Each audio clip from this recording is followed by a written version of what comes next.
All right, here we go. I had some people asking me on Instagram about my Netflix position here. So I have a broken wing butterfly. If you see the 610, 620, and an even butterfly would be the 630, but I made it a little longer, so I only had to pay, or I had to pay a little less for that call strike on the upside there, so I could collect a little more credit from the two calls in the middle of the butterfly.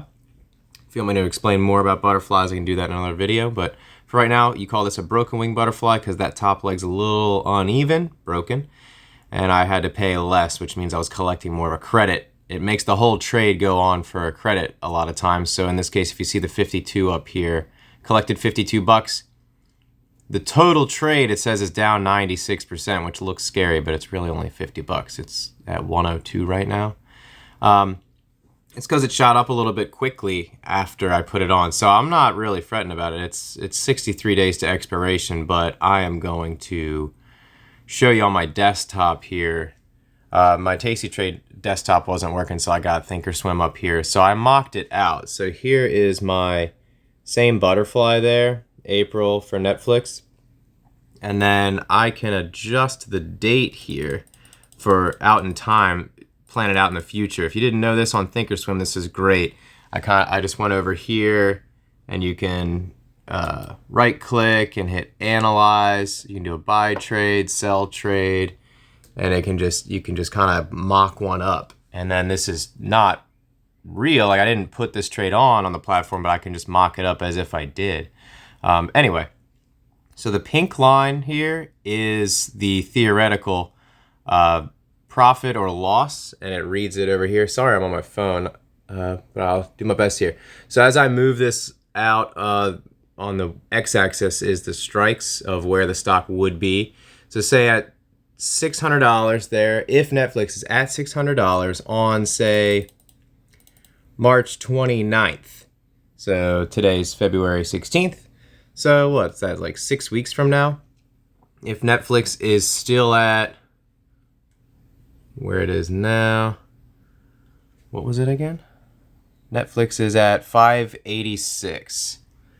So let's say 586. If it's still where it is now, I'm just above that x-axis line. That gray line is 0. So I'm just at, well, yeah, 27 bucks profit.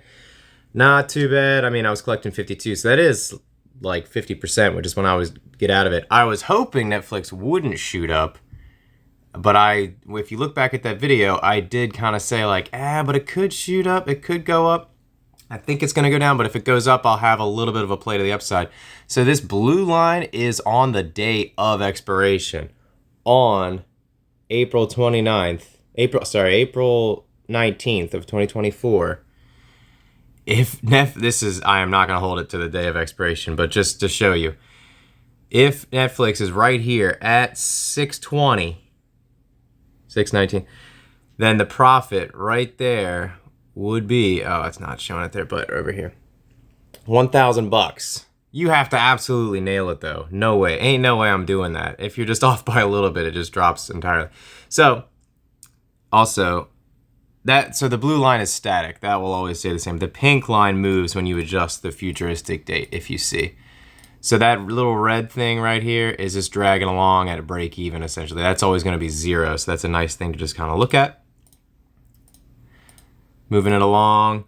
So I'm not really that worried about it. So let's say yet again, so it's February 16th. Here we go. Let's say in 1 month, March 16th, if Netflix is at 580, it's a break even, which is just $6 less than it is now. And if it's higher than 580, I'm looking at losing 30 bucks. If I'm bored of it, I might get out of it, but still, if it's at, say, 595, lost it. If it's at 595, I'm at $32 loss right there in a month. But if I just wait a few more days, that 595 turns into a little profit. Like, it just keeps creeping over. So as long as Netflix hangs out close to 600, I'm looking at a decent profit. And oh man, so you see that bubble? It just bubbles up when it gets closer to it, and then boom, that's day of expiration. So like the day before expiration, here's the crazy part. If it's at 6:19, 6:20, day before expiration, it's 3:20. The very next day, the pink line disappears because it's the day of. It's 1,000. So it goes from 300 to 1,000. Like, it's just, that's some Vegas, like, nonsense right there. I am not doing that. But all that to be said, maybe I should have done a different trade, but you never know. But here I am with a broken wing butterfly. I'm only down 50 bucks. I'm also doing this for educational purposes and entertainment. I am not a financial advisor, but I hope that this was able to give you a little bit of insight on what a butterfly kind of looks like, at least on the call side, as time moves on into the future, and you see a little break even, that red guy moving along, and then it bubbles up at the end. Do not, I'm saying I'm not a financial advisor, but seriously, I personally am not going to hold this all the way till April. I'm going to adjust this and do something else, and stay tuned. I'll show you how I adjust it.